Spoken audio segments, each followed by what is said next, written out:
Bonjour. On va laisser nos intervenants s'installer.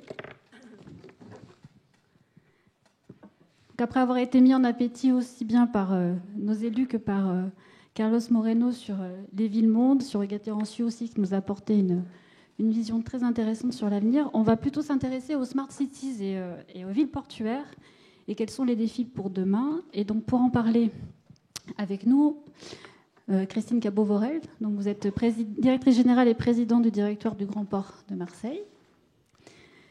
Philippe Matisse, donc président du conseil d'administration de l'AIVP et directeur général du port de Bruxelles. Bonjour. Nous avons Thorsten Seveke, qui est directeur du département Port et Innovation du ministre de l'Économie pour Hambourg et qui s'exprimera en anglais. Hugues Parent, qui est directeur général d'Euroméditerranée. Et Jafar Mradi, donc vous êtes directeur du port de Tanger. Bonjour. Première question, avant peut-être de rentrer un peu plus dans les détails, quand on parle de Smart City, plus ou moins chacun a sa définition, on le voit ou très technologique ou au contraire très développement durable, très citoyen. Si on doit définir le Smart Port, est-ce que vous avez une définition en quelques mots sur ce qu'est un Smart Port? Donc un port intelligent. Monsieur Seveke, well, you're first. Yeah, thank you very much. Before I start, I would like to congratulate Paris and Marseille for the Olympic Games in 2024, because Hamburg, as you know, we were competitive, but we are very proud to have a European city in lead. And I think that is a good idea to have the Olympic Games in Europe and representing with Paris and Marseille. That's great for us. Thank you. Okay, coming back to smart cities and smart ports. What is the idea? The speakers always told us about what the idea is. We have seen the container business in the 60s, and container business was a dramatic revolution in the port work. And now we see the second revolution. The smart port for the future is to make the box, the container, intelligent, to give the chain of commerce here a new idea of what a container could be. For example, smart port in Hamburg means a topic of 10 different issues. For example, having a smart navigation. Smart port means smart streets, smart infrastructure. So the idea is to have a new idea of container and of navigation in ports. Vous avez évoqué justement les containers intelligents. À Marseille, on a ceux-là, entre autres. Alors, oui, enfin, juste pour revenir sur la définition du Smart Port, nous, à Marseille, on décline le Smart Port sur 3 grands piliers. Le premier pilier du Smart Port, c'est effectivement tout ce qui est application connectée pour le suivi de la marchandise. En fait, donc à Marseille, on fait du Smart Port depuis très longtemps, parce que ça fait 10 ans qu'on a un système de Cargo Community System qui s'appelle AP+, qui a été développé par une société marseillaise qui s'appelle MGI, et qui aujourd'hui encore et développe et exploite de nouveaux systèmes pour faciliter cette fluidité de la marchandise. Et donc ça fait très longtemps qu'on le fait. Vous avez parlé de la connectivité, des conteneurs connectés. C'est une entreprise marseillaise, Traxens, qui porte ce projet. Donc il y a toutes les applications du smart à la connectivité et la fluidité de la marchandise. Le deuxième volet pour nous du Smart Port, c'est un port qui travaille sur la déclinaison logistique et industrielle de l'économie circulaire au service d'un écosystème qui va être durable. Donc c'est mettre en place des solutions qui vont permettre à nos industriels, à nos logisticiens de pouvoir verdir sans entamer leur compétitivité. C'est le sujet à Marseille des branchements du navire à quai. Vous savez qu'on est à Marseille avec le premier port de Méditerranée qui a connecté des navires électriques. C'est une compagnie de ferry qui est connectée sur 2 quais du port. C'est l'exemple évidemment des dessertes massifiées. Peut-être on en parlera tout à l'heure. C'est important de travailler à pouvoir faire la promotion du ferroviaire pour le transport de la marchandise. Et là-dessus, les ports ont évidemment un rôle très important à jouer. C'est aussi le digital au service de la mesure d'indicateurs environnementaux, être transparent sur la qualité de l'air, être transparent sur les nuisances sonores pour que enfin le port puisse mettre à la disposition des citoyens la transparence sur ces indicateurs-là et montrer que le port finalement n'est pas un pollueur aussi gros que ce qu'on peut l'imaginer, et surtout que nous mettons les moyens avec les compagnies maritimes, avec les transporteurs, pour que nous soyons dans une démarche positive pour réduire évidemment toutes ces nuisances. Et puis il y a un autre sujet dans ce pilier-là, c'est le sujet de mettre le numérique au service de la sécurité et de la sûreté, surveillance numérique des entrées et des sorties, aussi bien des passagers que des marchandises. Et ça, c'est un volet très très important, malheureusement, qui va devenir de plus en plus prégnant pour nous les ports. Et enfin, le troisième pilier du Smart Port, tel que nous déclinons à Marseille, c'est ce qui a été évoqué tout à l'heure sur cette proximité à Marseille avec la présence de câbles numériques sous-marins mondiaux, la plus grande concentration du monde. Voilà, elle est ici, elle est à Marseille. Et évidemment, cette arrivée des câbles sous-marins à proximité de ce territoire, dans le port de Marseille, ouvre toute une série de possibles. On a parlé des data centers tout à l'heure. Les data centers s'installant à proximité de ces arrivées de câbles sous-marines déclinent tout un pan d'économie numérique pour le territoire, donc là qui va bien au-delà du port, parce que c'est l'attractivité de nouvelles entreprises, de start-up, c'est la mise au service de l'économie numérique avec des emplois et du développement à la clé. Et le rôle du port là-dedans, c'est effectivement de pouvoir faciliter et de travailler dans ce hub de données numériques, faciliter l'atterrage de câbles sous-marins autour de nous et pouvoir aider à ce développement. Donc ces trois piliers, et j'insiste aussi sur le pilier environnemental, parce qu'être smart, c'est aussi mettre à la disposition du développement industriel et économique des moyens qui vont les rendre performants aussi en matière de qualité environnementale. Oui, on en reviendra tout à l'heure. Monsieur Mathis. Oui. Alors peut-être plus avec votre casquette. Bien sûr. En tant que directeur général du port de Bruxelles, je souscris évidemment totalement à ce que mes prédécesseurs viennent de dire, et donc je ne m'appesantirai pas plus là-dessus. Mais en tant que président de l'association internationale Viseport, j'ai envie de dire que pour nous, il nous apparaît plus judicieux de parler de Smart Port City, puisque nous estimons qu'un port doit s'intégrer au mieux dans la ville, dans une logique de développement durable, et la ville doit mieux prendre en considération les intérêts de son port, qui est une de ses premières richesses. Donc nous, le concept à l'AIVP, c'est vraiment au cœur de notre métier, c'est comment faire en sorte que le Smart Port City soit mis en exergue avec une meilleure intégration de l'un dans l'autre. Et je vais prendre deux exemples très concrets qui nous font fort plaisir et qui concernent l'un évidemment Marseille. Un bel exemple de Smart Port City pour moi à Marseille, c'est les terrasses du port, qui a permis, et c'est un projet magnifique, qui a permis de conserver donc une vocation portuaire tout en intégrant une vocation citadine. Voilà un exemple concret de Smart Port City réussi. Un autre exemple qui est aussi important à Bruxelles, moi je dis souvent qu'une Smart City est une ville qui a réussi à optimiser ses transports, non seulement de personnes, mais également aussi de marchandises. Et donc, dans ce contexte-là, par exemple au port de Bruxelles, on pratique ce qu'on appelle aujourd'hui le last mile logistique. Donc ça veut dire que grâce au canal qui traverse la ville de Paramport, eh bien, on amène les marchandises jusqu'au plus près des centres de distribution, et quand on n'y est pas à quai, eh bien, on met encore en place un système qui permet de décharger les marchandises et de les amener avec des véhicules électriques, voire même, comme ça se fait aussi à Paris maintenant, au pied de la Tour Eiffel, avec des vélos qui amènent plus vite que n'importe quel gros camion les marchandises à destination. Voilà deux exemples concrets de ce que nous faisons à l'Association internationale des Viseports en matière de Smart Port City. On va évoquer aussi un peu plus tard le lien avec la ville. Du coup, je me tourne vers notre invité de Tanger. Comment ça se passe pour vous? Est-ce que ce qui est dit là, c'est aussi quelque chose que vous avez pris en main? En complément de ce qui a été dit, j'aimerais peut-être introduire quelques spécificités sur le projet Tangemed en lui-même, puisqu'il s'agit d'un projet qui regroupe dès le démarrage une vision pour la mise en place d'un port, donc en eau profonde, en fait plusieurs ports, un port passager, port marchandises et aussi un port conteneur pour l'activité de transbordement.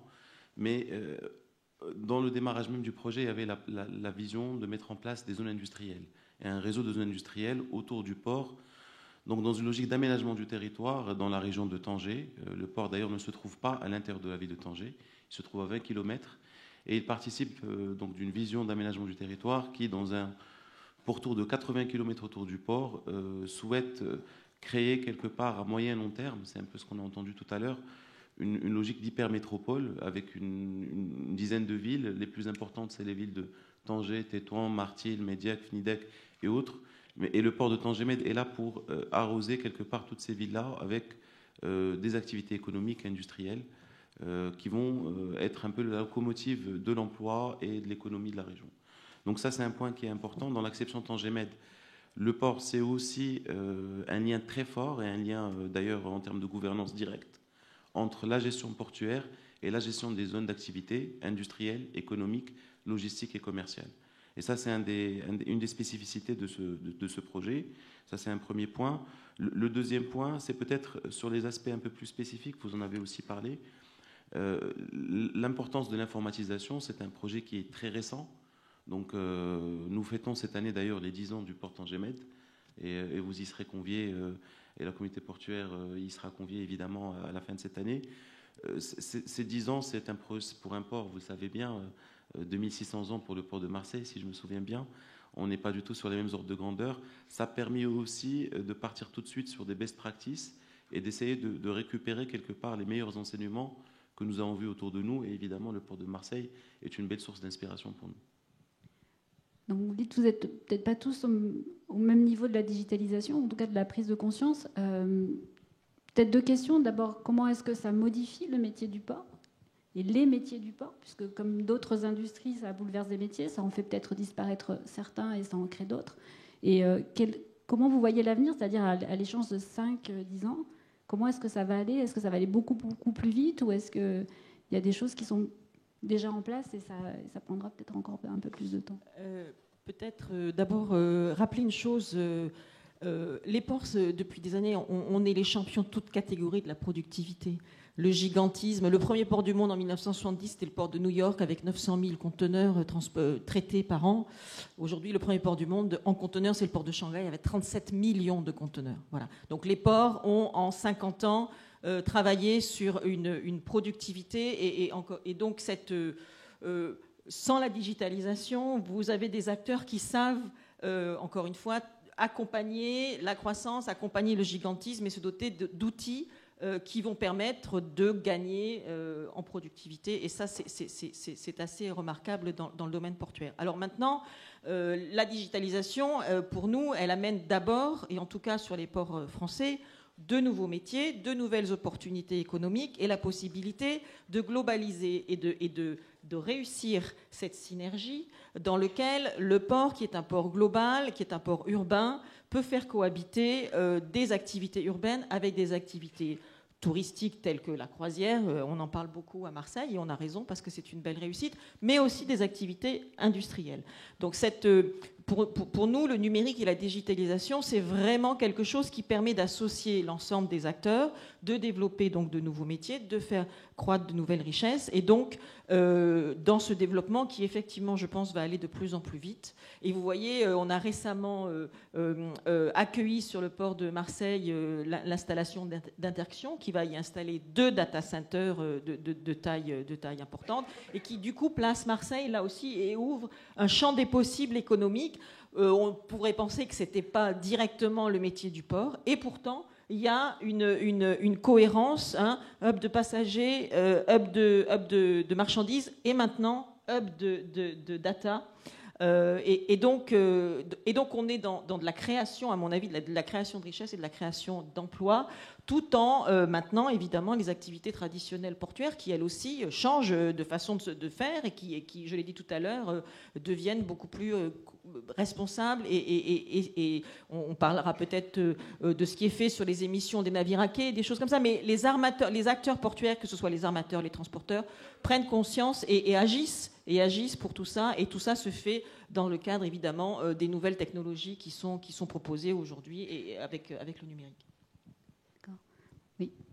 Oui, en fait, à l'AIVP, nous on constate que la digitalisation permet également de répondre à un certain nombre d'enjeux de développement durable. Je vais prendre un exemple. Donc, la digitalisation permet de mieux surveiller et d'anticiper la consommation énergétique des équipements portuaires.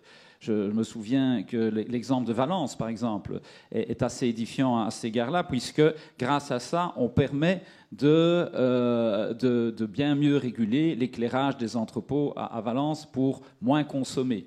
La digitalisation permet également aussi d'anticiper sur les flux de transport et d'optimiser mieux l'utilisation des terminaux et des équipements portuaires. La digitalisation permet aussi le développement de l'écologie industrielle en mettant en relation les entreprises qui sont installées sur les espaces portuaires ou dans leur environnement et de permettre aussi de mieux faire en sorte que l'économie circulaire fonctionne bien. Je vous prendrai l'exemple, par exemple, aux Pays-Bas. J'ai été voir qu'on pouvait chauffer des serres agricoles avec les flux de chaleur qui proviennent de l'utilisation portuaire. Voilà quelques exemples concrets qui font qu'aujourd'hui, la digitalisation est considérée comme un atout magnifique, au-delà du simple fait qu'elle permet de mieux réguler la chaîne de transport en tant que telle et toutes ces interactions nombreuses qui sont connues.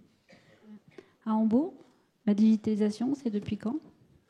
Well, yes, we have two impacts to what we have heard. One is the educational program. The digitalization will have a huge impact in all things of new program, new education, and not even the school and the university will change its program. Even all companies working in the port or with the port together should have new educational programs. That is a thing that has a big impact of the city life and of the work in the harbor. So that's the one. And the other thing we face by now is the European Commission comes out with the Clean Air Planning Program. And this Clean Air Program is a good example for the port and city connection. People think it's just a car pollution question, but if you see here in Marseille or in all other ports, how many pollution comes out of the ships, of the container shipping and on the cruise liners, that will have a huge impact, and that will have a challenge. In these questions, we have, with digitalization, new answers for that. And I think that the new technology will help to control traffic and to control the ships. Et à Tanger, ça se passe comment? Sur la partie digitalisation, effectivement, nous avons, dès le démarrage du projet, mis en place un ensemble de démarches qui sont complètement automatisées et maîtrisées par l'outil informatique. Bon, je citerai quelques aspects, parmi lesquels la gestion de l'escale, la dématérialisation, la traçabilité du fret, les autorisations d'entrée et de sortie de marchandises. En fait, il y a tout un système qui a été initié dès le démarrage, développé en partie en interne par l'équipe Tangemed, qui est le Tangemed Information System, qui permet en fait à tous nos opérateurs portuaires et industriels d'être complètement intégrés dans leur démarche à la fois de production mais aussi d'exportation. On a un système qui s'appelle GetAccess qui permet aux 750 entreprises qui sont aujourd'hui opérantes dans les zones industrielles d'avoir une connaissance fine de leurs déplacements, des déplacements de leurs marchandises, de leur production, de leur importation, de leur exportation à partir du port.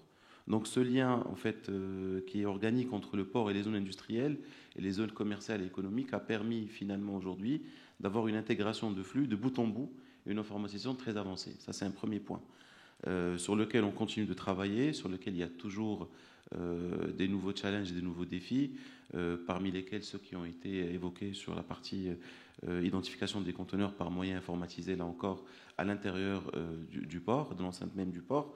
Mais il y a d'autres volets aussi vers lesquels on pousse dans une recherche on va dire de productivité et d'efficacité pour nos partenaires, notamment nos partenaires qui sont dans l'activité portuaire. Aujourd'hui, sur le port Tangemed 2, je vous rappelle que le port Tangemed 1 aujourd'hui, c'est 3 ports et 6 zones industrielles. Donc sur les 3 ports, il y a déjà une activité de plus de 3, quelques poussières millions de conteneurs en moins de 10 ans. ce qui le classe parmi les 4 premiers ports en Méditerranée en termes d'activité conteneur. Mais la deuxième partie du port qui va être livrée en 2019, qui est d'ores et déjà contractée avec APM pour un contrat de environ 1 milliard d'euros, va porter cette capacité et cette activité à 9 millions de conteneurs. Et en fait, le terminal APM lui-même est un des terminaux les plus modernes, on va dire, aujourd'hui sur le marché, puisqu'il sera en grande partie automatisé et géré depuis d'autres centres APM, pas uniquement depuis le Maroc, ce qui va là encore introduire une nouvelle qualité de service qui viendra s'adjoindre à l'ouverture du port aujourd'hui de Tanger 24 heures sur 24 et 7 jours sur 7, ce qui est aussi possible grâce à la digitalisation d'une grande partie en fait, des activités portuaires. Quand on parle de digitalisation, on parle. Alors, Marseille est un bon exemple, puisque vous avez cité Traxens tout à l'heure, Madame Cabo-Vorel. Quand on parle de digitalisation, on parle forcément entreprises innovantes, voire start-up. Est-ce que vous avez des liens avec des entreprises qui développent des solutions qui peuvent vous intéresser? Comment est-ce que vous y réfléchissez en interne, on va dire, à la digitalisation? Alors, on a été très basique là-dessus. Parmi les 6 zones dont on a parlé tout à l'heure, il y a une zone qui est dédiée en fait aux technologies de l'information qui s'appelle Tétouan Shore, qui héberge aujourd'hui une vingtaine d'entreprises de nouvelles technologies sur une quinzaine d'hectares, si je me souviens bien, avec 10 hectares déjà plus ou moins construits. Et nous cherchons à attirer en fait des entreprises à forte valeur ajoutée. Alors, il y a moins de facilité parce que le tissu local est moins dynamique, évidemment, qu'on pourrait trouver évidemment à Marseille. Mais petit à petit, nous arrivons à avoir des opérateurs, par exemple espagnols ou français, qui viennent avec des solutions qui ne sont peut-être pas forcément orientées vers le secteur portuaire ou le secteur industriel, mais qui deviennent prestataires chez nous au fur et à mesure de nos besoins. Et donc, la mise en place de cette zone d'innovation technologique, qui est en fait un espace de bureau, aujourd'hui d'environ 20 000 m², qui va être porté à 50 000 m² en 2019, permet d'héberger physiquement déjà ces opérateurs et de les intéresser petit à petit aux différents enjeux qui sont les nôtres ou qui sont ceux des entreprises qui sont chez nous. À Bruxelles? Oui, Madame Cabo-Vorel. Non, juste, donc à Marseille, merci beaucoup. Donc à Marseille, on travaille avec un grand nombre d'acteurs. D'abord, on travaille avec les acteurs publics. Beaucoup là-dessus, parce que ces synergies, on en a parlé, ville-port, mais elles se déclinent aussi dans tout ce qui est économie digitale, donc que ce soit la ville de Marseille, l'État, la région, le département, la métropole, la Caisse des dépôts, tous ces acteurs publics sont évidemment extrêmement intéressés et on travaille ensemble pour développer cet écosystème digital. Les entreprises, évidemment, sont présentes sur le port.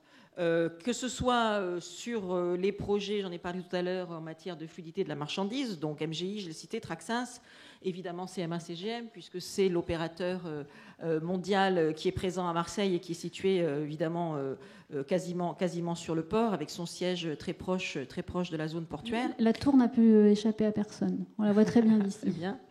Mais aussi avec des entreprises comme par exemple EDF ou Engie qui viennent d'installer et de mettre en service des systèmes de géothermie pour utiliser l'eau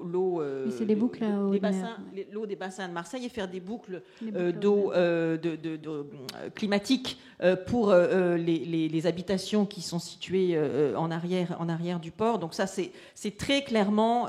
on a cité Interxion aussi, alors ça c'est une grande société cotée à la bourse de New York, des data centers qui vient d'installer des data centers à Marseille et sur le port de Marseille. Donc il y a évidemment que la coopération avec les entreprises, elle est très forte. Et puis on participe aussi à Marseille à tout un tas de clusters, la French Tech, The Camp, le pôle mer Méditerranée, le pôle Safe, Cap Énergie, tous ces clusters qui sont aussi des sources pour nous à la fois d'inspiration, à la fois de mise en commun de travail, de mise en commun d'études et de pouvoir avancer ensemble sur ces systèmes et la mise en place de solutions et d'opportunités.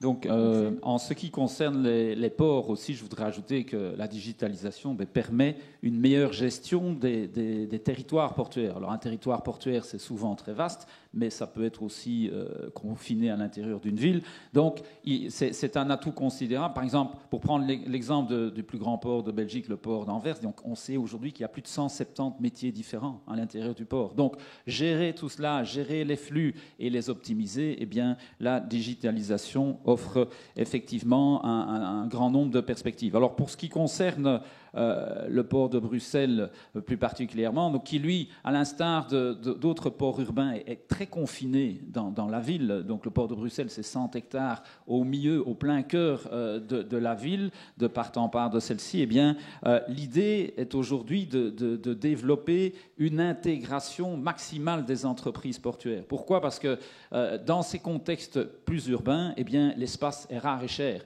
Et si on y prend garde, la ville a tendance à dire au port, mais bougez-vous un petit peu, moi j'ai besoin des espaces portuaires pour y installer du logement. Donc les ports ne résisteront intelligemment, et c'est ce qu'on prône à l'AIVP, que s'ils peuvent démontrer à la ville, qu'ils sont très, très importants en termes de mobilité. Je rappelle toujours, ça calme toujours les ardeurs de mes élus à Bruxelles, quand je leur dis que s'il n'y avait pas le port à Bruxelles, ça ferait 2000 camions en plus tous les jours dans les rues de la ville. Après ça, le débat devient un petit peu plus correct très rapidement, et on économise à peu près 95 000 tonnes de CO2 dans la ville chaque année. Donc ça, ce sont des arguments qui portent, au-delà des aspects économiques, évidemment, quand on peut leur dire que nous offrons encore, avec les entreprises portuaires, à peu près 12 000 emplois directs et indirects pour les personnes les moins qualifiées de la ville. Ça remet l'église au milieu du village, mais là, et grâce à l'AIVP, par exemple, mon port a pu évoluer dans cette optique-là, mais le port doit dire à la ville, mais vous savez, je vous entends, je vous comprends.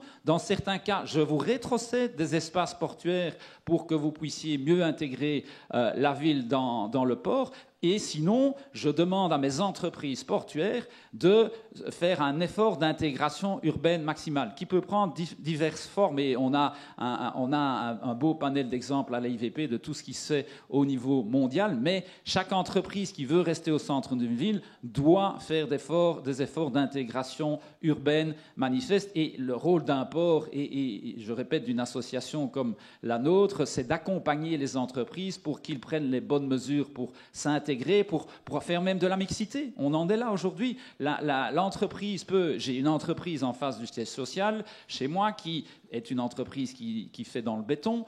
Elle va faire un équipement au-dessus pour couvrir ses silos de béton et son ciment. Comme ça, les habitants dans la zone sont rassurés, moins de bruit, moins de pollution. Et deux, dans cet équipement, au-delà des nouveaux bureaux, on va mettre d'autres activités. On va mettre des activités festives, par exemple, etc. Donc, il faut aujourd'hui une mixité de fonctions dans les entreprises portuaires, une plus grande intégration dans la ville et également une optimisation des espaces, parce que c'est fini le temps où les entreprises pouvaient se dire moi je m'étale, peu importe le nombre de mètres carrés, du moment que... Et donc, j'ai un espace... puisque je peux en disposer. Non, il faut réduire les espaces aussi occupés quand c'est possible pour faire mieux avec moins au profit de la ville qui, dans ces cas-là, comprend l'intérêt et travaille en parfaite collaboration avec les entreprises portuaires. Well, thank you very much. I would like to express digitalization is for us a change for challenge. And in Hamburg, we try to put things together, get a networking. Networking, for example, we do have an airport, as Marseille has, an airport and a port. So both authorities could work together. We do have a shipyard, big shipyard industry in Hamburg, and Airbus industry as an airplane builder. So we have industries connecting together, working together, and I think the digitalization is for us the chance to get new networks and come out of these networks with new solutions. And that is the future, coming together, sitting together, and have networking, and then get the same answers. Coming back to the Airbus industry, for example, to build an airplane is something different compared to building a ship, but both have the same problems and can find different answers on the digitalization thing. Okay. Monsieur Parent, vous êtes directeur général d'Euroméditerranée et vous êtes sur le périmètre du port, en tout cas vous êtes très proche. Et sur la partie digitalisation et entreprise, vous avez un concours qui s'appelle Made Innovant que vous lancez chaque année, et cette année c'est justement sur le Smart Port. Pourquoi ? Parce qu'il ne vous a pas échappé que non seulement nous sommes tout près, mais qu'à quelques centimètres, nous sommes voisins. Je crois que le sujet d'aujourd'hui, c'est la Smart City. C'est moins un peu plus que le Smartport, me semble-t-il. Donc toute la problématique, c'est de savoir quelle est l'interaction entre le port et la ville pour répondre aux enjeux d'aujourd'hui et de demain, c'est-à-dire l'attractivité. Et dans Smart, c'est beaucoup moins la connectivité que le bonheur de vivre. La connectivité y aide, mais toute la question centrale sur l'attractivité et la qualité de vie des habitants, elle est aussi centrale dans la relation entre le port et la ville. Donc pourquoi nous sommes présents dans Smartport? Tout simplement parce que, je vais vous l'expliquer, dans les quartiers qui ont été construits par Euromède, ou en tout cas sous la maîtrise d'ouvrage d'Euromède, et dans ceux surtout qui vont être amenés à être construits dans le nord, au fur et à mesure qu'on se rapproche des limites de l'opération d'intérêt national, ces sujets-là vont compter énormément, et les barrières qui assurent la sûreté et la sécurité du port ne pourront plus être autre chose que ce qu'elles représentent, c'est-à-dire une protection. Mais tout le reste sera partagé. Si on regarde bien l'histoire de Marseille, c'est exactement celle des grands ports métropolitains qui forment métropole aujourd'hui. C'est d'abord l'histoire d'une fusion. Il ne faut pas oublier que pendant très longtemps, le port préexistait à la ville et qu'ensuite la ville s'est construite en fusion totale avec le port. Les bateaux arrivaient aux arsenaux et le panier servait de lieu de relâche pour les marins. C'est la révolution industrielle qui forge une séparation des territoires et qui forge des activités en deçà ou au-delà du port. À partir de ce moment-là, toute l'histoire, depuis la fin du XIXe siècle jusqu'à aujourd'hui, c'est la construction d'une sorte de cohabitation entre l'espace portuaire et l'espace de ville. Et puis, depuis quelques années, les choses ont changé, notamment les décisions qui ont été prises de création de l'établissement public d'État Euroméditerranée. Cette cohabitation s'est transformée en coopération, avec des hauts et des bas. On ne change pas d'air comme ça. Et le port a des contraintes qui restent les mêmes, notamment celle de la protection de ses activités. Mais le port de centre-ville est devenu un enjeu de coopération entre l'autorité portuaire et Euroméditerranée. Et je souligne que Christine Cabot a égrené l'ensemble des partenaires publics qui sont ses partenaires habituels, sauf Euroméditerranée. Je voudrais quand même rappeler qu'il n'y aurait pas eu le MUSEM s'il n'y avait pas eu Euroméditerranée. Je voudrais rappeler qu'il n'y aurait pas les terrasses du port s'il n'y avait pas eu Euroméditerranée. J'aurais aussi rappelé d'ailleurs qu'il n'y avait pas de boucle Thalasso thermique s'il n'y avait pas eu Euroméditerranée. Et il n'y aura pas de sorte de lieu d'implantation des start-up demain, notamment dans le nord du projet près du marché aux puces, s'il n'y a pas Euroméditerranée. De même d'ailleurs qu'il n'y aurait pas eu cette ville mixte qui fait le bonheur du port et des touristes, qui est à distance piétonne, un espace qui couvre le champ hospitalier, de la santé, le champ de la culture, le champ du commerce, le champ du bureau et le champ du logement. Tout ça, nous pensons, nous, que ça intéresse le port. Et je pense que dans l'avenir, celui qui se prépare, là, c'est plus l'histoire d'une coopération, c'est l'histoire d'une co-construction qui va se dérouler. Parce que l'enjeu, au-delà des facéties administratives qui font que la métropole est enfermée dans tel ou tel, c'est l'effet métropole qui compte. Et l'effet métropole, c'est celui d'une compétition. C'est un problème d'attractivité. Aujourd'hui, à l'évidence, Euroméditerranée est devenue une sorte de cœur de métropole. L'enjeu métropolitain d'Euroméditerranée est total. Je pense que l'enjeu portuaire et d'Euroméditerranée est aussi un enjeu métropolitain très fort. Je ne crois pas qu'aujourd'hui, alors au niveau de Marseille, si, mais je pense qu'il faut absolument que l'ensemble des acteurs métropolitains, d'ailleurs les acteurs régionaux sont déjà dans cette perspective plus que les acteurs métropolitains, considèrent que le port est un atout absolument considérable, à condition que cette co-construction se fasse. Nous sommes dans Smartport largement, par exemple, pour les questions environnementales.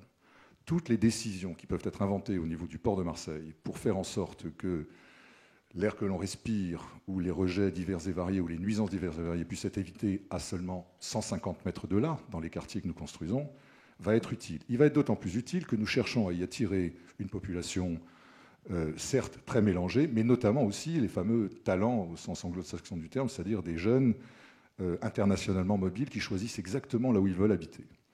Si on veut attirer cette matière première, si j'ose dire, qui produit une richesse considérable sur le plan économique et sur le plan du rayonnement, on ne peut pas lui offrir des conditions dégradées, notamment d'environnement. Elle sera extrêmement sensible à ces questions. Donc nous travaillons avec Christine Cabot sur le fait que nous informons de plus en plus de ce que nous allons faire et nous sommes évidemment toujours très intéressés par les progrès qui peuvent être faits, notamment dans le cas de Smartport, mais aussi dans tous les autres cas, puisqu'on est aujourd'hui en train de se poser des questions qui sont des questions d'usage de la ville. Et le port fait partie de la ville quand il est au centre-ville. À Tanger, vous avez ce genre de relation de proximité, parce qu'il y a du développement urbain. Oui. Alors, sur le port de Tanger, comme je l'ai précisé auparavant, sur le port de Tanger-Med lui-même, il est situé exactement à 23 km du centre-ville de Tanger. Maintenant, il se retrouve dans une zone qui ne présente pas vraiment de continuité urbaine, mais qui est aujourd'hui en train de s'urbaniser de manière très accélérée. Les zones industrielles ont permis la création de 65 000 emplois en moins de 8 ans, donc c'est un impact très fort. La population de Tanger elle-même a quasiment doublé sur les 15 dernières années. Donc cette diversification des activités et le rôle de locomotive que porte aujourd'hui le port a forcément mis en place des liens forts entre les enjeux urbains et les enjeux d'exploitation de l'activité portuaire et de l'activité industrielle elle-même. Nous sommes partie prenante évidemment en tant qu'autorité portuaire, autorité de zone franche, de l'ensemble des initiatives publiques et parapubliques dans le réaménagement de la région de Tanger et Tanger-Tétouan, Al-Hoceima précisément. Aujourd'hui, il y a un projet qui s'appelle Tanger Métropole, qui est doté de quelques centaines de millions d'euros, qui a lui aussi vocation à améliorer en fait ce lien intrinsèque entre l'activité portuaire et industrielle et le port et la ville de Tanger. Et puis il y a aussi le port de Tanger-Ville qui a eu, grâce à l'arrivée de Tanger-Med, la possibilité de se positionner uniquement sur des activités de loisirs, de marina et de tourisme. Et ça aussi, ça a été une bouffée d'air frais pour la ville de Tanger. Ça a permis de réaffecter les flux logistiques, de réaffecter les flux aussi de voyageurs, et donc de donner une autre couleur à la ville de Tanger et de la rendre beaucoup plus, on va dire, accueillante dans des standards, là encore, qui sont en train d'être définis et qui cherchent à s'inspirer des meilleures pratiques à l'international, notamment en termes de qualité de vie environnementale, de durabilité des équipements publics, de transport et autres. Donc, c'est vraiment un stade de maturité qui est différent des collègues que nous avons autour de nous. C'est un projet qui est en cours, donc comme je vous disais, il a 10 ans. On apprend évidemment au fur et à mesure de ce qui se passe un peu autour de nous, mais le sens de l'action publique est évidemment celui qu'a cité monsieur, c'est d'avoir un lien très fort avec les composantes d'urbanisation et développement de la ville, pour la rendre beaucoup plus attractive.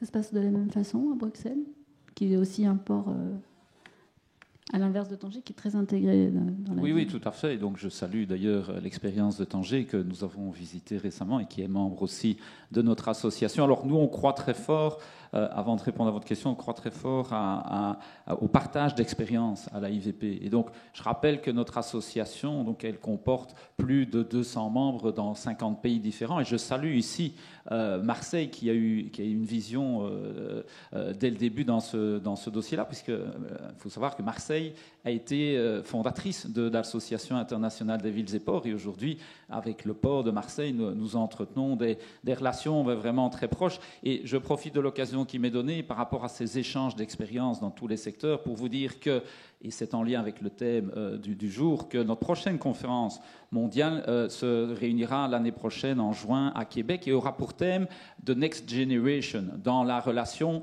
ville-port. Et donc moi je crois très fort que Marseille, que j'invite ici officiellement, doit venir à ce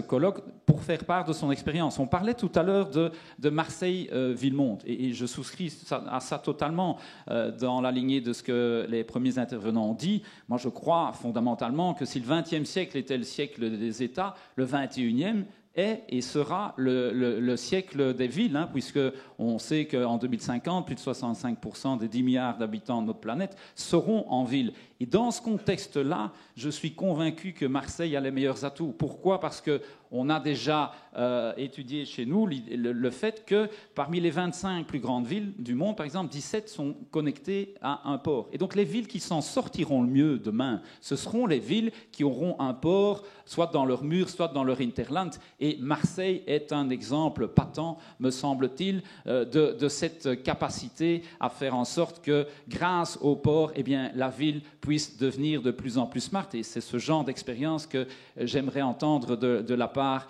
des élus de Marseille pour notre 30e anniversaire au Québec. Alors pour parler un petit peu du port de Bruxelles, et je vais ouvrir un autre débat à ce sujet-là, je pense qu'il faut que les citoyens se réapproprient leur port. Ça, pour moi, c'est vraiment dans notre ADN à l'AIVP, c'est un enjeu. Il ne faut pas justement s'occuper de ces métiers, il faut ouvrir les citoyens à l'interactivité entre la ville et le port. Alors, on a un outil très simple par rapport à ça, et c'est aussi pour ça que je suis, grâce à Madame la directrice et à la ville, présent aujourd'hui, parce que je vais signer ce qu'on appelle une charte Port Center. Et donc, un Port Center, c'est quoi? C'est un outil didactique. On parlait de la digitalisation tout à l'heure. C'est un outil didactique qui utilise toutes les technologies modernes pour faire venir le citoyen dans un espace qui lui raconte l'interaction entre la ville et le port, l'intérêt du port, les métiers du port. Et souvent, on s'adresse à la jeune génération. Donc c'est un outil didactique pour les jeunes. J'ai été cet été à Vancouver, signer une charte pour le Port Center là, et ce sont les écoles qui viennent, parce que ce sont les citoyens de demain dans nos villes, et donc ils doivent, eux, comprendre et pouvoir expliquer à leurs parents l'intérêt d'avoir un port dans une ville. Donc les Port Centers, c'est un outil que nous avons d'ailleurs labellisé, donc à l'AIVP, c'est Port Center by AIVP. Donc ce sont des outils qui doivent aider à mieux comprendre la dynamique port-ville pour les générations futures, qui sont celles qui vont faire nos villes de demain. Oui, peut-être un mot là-dessus, justement, par l'occasion qui m'est donnée, effectivement, de la signature de cette charte des Port Centers qu'on va signer tout à l'heure.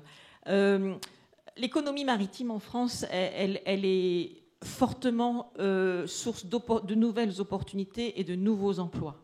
On est à la recherche en France de pouvoir trouver des filières qui vont être développeuses d'emplois, et pour nous l'économie maritime et cette filière-là, elle en comporte de nombreux. On a parlé des grands ports. Les grands ports français ont aujourd'hui des parts de marché à reconquérir, ont aujourd'hui de la possibilité de se développer, et une grande force des ports français et du port de Marseille en particulier, c'est que nous disposons, vous le savez, d'un petit peu de réserve foncière, et que donc on peut accueillir des entreprises sur les territoires du port. Donc cette opportunité de filière à l'emploi, et je reboucle avec ce que disait M. Mathis tout à l'heure sur la nécessité pour nous de trouver un moyen pour expliquer aux populations, expliquer aux citoyens pourquoi c'est une chance, pourquoi c'est une fierté d'avoir un port dans la ville, et pourquoi à nous aussi de travailler, comme disait M. Parent tout à l'heure, avec Euroméditerranée, que je n'ai pas cité tout à l'heure et que je cite maintenant en étant très confuse. C'est important qu'on travaille ensemble pour expliquer d'abord que ville et port peuvent cohabiter. Les terrasses du port en sont un exemple, et il y a plein d'autres choses qu'on peut faire en gardant au port sa vocation qui est portuaire et qui est donc industrielle et économique, mais en y aménageant des espaces où les citoyens vont pouvoir s'en rapprocher. Ça, on peut faire des choses intelligentes là-dessus, mais surtout pouvoir mieux faire connaître les métiers du portuaire traditionnel comme les nouveaux qui sont en train on a parlé de la digitalisation, de la logistique connectée, de tout ça, de manière à pouvoir effectivement développer cette filière d'emploi, parce qu'il y a des opportunités. Et donc le Port Center, ça sert à ça, et pouvoir, de notre côté en tout cas, mieux communiquer pour expliquer pourquoi c'est important et c'est bénéfique d'être une ville portuaire, et qu'on peut en être fier. Voilà. Oui. Oui, je voudrais simplement rebondir sur... D'abord, je me réjouis vraiment que cette ouverture aux citoyens, pour lui permettre de mieux comprendre l'atout fantastique que représente un port dans la construction de la ville de demain et de la métropole de demain, se fasse. Il y a néanmoins, encore une fois, je reviens sur cette idée de co-construction. Donc il ne faut pas que ce soit le port qui parle au futur portuaire pour parler de l'économie maritime et du grand large. Pour l'instant, les gens, ils vivent en ville. Et certes, il faut qu'ils mesurent l'atout, mais que cet atout, ils en prennent pour eux quand ils reviennent hors du port. Je pense que l'invention, aujourd'hui, est assez compliquée en France, parce que nous n'avons pas de métropole, autre que Marseille, qui bénéficie de cet atout. Si vous regardez tous les grands ports français, ils ne sont pas bordés d'une métropole de taille ou de volonté, avec la volonté d'arriver au statut de ville-monde. Bon, donc Marseille ne peut se construire dans cette co-construction avec le port qu'en allant chercher les meilleurs exemples ailleurs. Nous avons absolument à nous ouvrir sur les exemples achevés, ou pas encore achevés mais en cours, notamment ceux d'Hambourg, mais d'autres, sur la façon dont, depuis des années, cette co-construction s'est faite. Je pense que Marseille est encore un tout petit peu en retard, malgré les immenses progrès qui ont été faits et la force de la nature qui fait qu'aujourd'hui, Euromed avance et que par conséquent, plus on avance, plus on est littoraux, et plus on est littoraux, plus on est évidemment proche du port. Il n'en demeure pas moins qu'il faut aller chercher nos exemples ailleurs et qu'on va accélérer, je pense, cette co-construction dans une pacification des relations totales si nous allons chercher ailleurs les étapes par lesquelles les autres sont passés. Et il y a des très très beaux exemples qui font qu'aujourd'hui, le port et la ville dialoguent et que ça contribue énormément à l'attractivité générale, donc à la compétition des métropoles. Alors à Hambourg, c'est exemplaire. Thank you for the announcement. To show young people what could be the future is one project in Hamburg to have a port test field on 5G. So we tried to get the whole port area with a 5G infrastructure, just to show all different cases, for example, automotive driving and automotive shipping, for example, in one field, just to show what the future could be. And 5G is just one idea in that field. I will come back to the intelligent container, for example, to have it on the whole chain of commerce. This keeps 2 or 3 questions. And one question is the share of information. If we have an intelligent container from producing through shipping until the port, there are a lot of questions of share of information. How open is that information system? And what about the that data security in that connection? From an outsider, you can say, well, let's share the information, let's share the data. But the question is, how about the security? Who wants to share the information with others? And this could be answered in this test field, in the test field for the harbor and for the digitalization in Hamburg. I think that could be a question for the future and for the further generations. À Tanger, vous avez ce lien avec le citoyen aussi, même si vous êtes, comme vous l'expliquez, pas dans la ville? Alors, le lien avec le citoyen, je pense que nous n'avons pas la même problématique que la ville de Marseille, parce que tout simplement, on n'a pas besoin de convaincre le citoyen de Tanger ou de la région de l'intérêt du port. Parce que l'impact a été radical, toute la région a été complètement transformée. Je vous ai parlé de l'impact sur l'emploi, 65 000 emplois. C'est pas tous les jours qu'on arrive à avoir ce type de création d'emplois au Maroc. Donc le projet s'est un peu vendu lui-même tout de suite. Bon, il est sur une empreinte foncière qui pourrait un peu choquer les participants. On est sur 5 000 hectares déjà sécurisés, donc, dont environ 3 000 qui sont dédiés aux zones industrielles. Tout ça dans de l'urbain ou du périurbain direct. Donc une démarche qui a été assez volontariste pour aménager de l'espace finalement à l'infrastructure portuaire et aux infrastructures connexes qui sont autour. Donc ce lien aux citoyens, en fait, il est assez naturel. L'acceptabilité du projet a été tout de suite assez évidente pour la société civile, pour la population, pour les élus, parce qu'on était sans le port avant et on avait beaucoup de difficultés dans la région. Maintenant, ça n'empêche pas aujourd'hui que finalement le port et les zones industrielles jouent un rôle, donc et l'agence spéciale Tangemed joue un rôle social important et essaie de s'impliquer sur des problématiques un peu diverses, qu'il s'agisse de réhabilitation de lieux touristiques, d'aménagement de plages, de pavillons, de labels de qualité sur certaines activités qui sont autour donc, des loisirs ou du tourisme. Ce qu'il faut garder en tête aussi, c'est que dès le démarrage, et j'insiste sur ce point, nous avons pu, d'ailleurs, moi je suis assez nouveau dans la communauté portuaire, ça fait 1 an et demi que j'ai intégré le groupe Tangemed, j'ai découvert une certaine bienveillance et une grande capacité aussi à partager l'expérience positivement avec les différents partenaires, qu'il s'agisse du port de Marseille. D'ailleurs, je pense qu'une partie de votre équipe était présente à l'inauguration et au lancement du projet, et les liens sont très forts, y compris avec le port de Luxembourg ou autres. Nous disposons déjà, depuis le lancement du projet, d'un TMPC, je ne sais pas si on est déjà signataire, ce qu'on appelle Tangemed Port Center, qui est un bâtiment imaginé et construit par M. Jean Nouvel, et qui donne effectivement une grande ouverture. Nous accueillons régulièrement des étudiants, des élèves, différents types de partenaires au niveau de ce site. Et puis, en complément de tout ça, nous avons aussi vocation à être de plus en plus impliqués dans des actions qui sont sociales, qui sont pertinentes dans notre environnement de travail. Typiquement, aujourd'hui, cette année, nous avons lancé un programme de réhabilitation des écoles primaires pour environ 120 écoles autour du port de Tanger.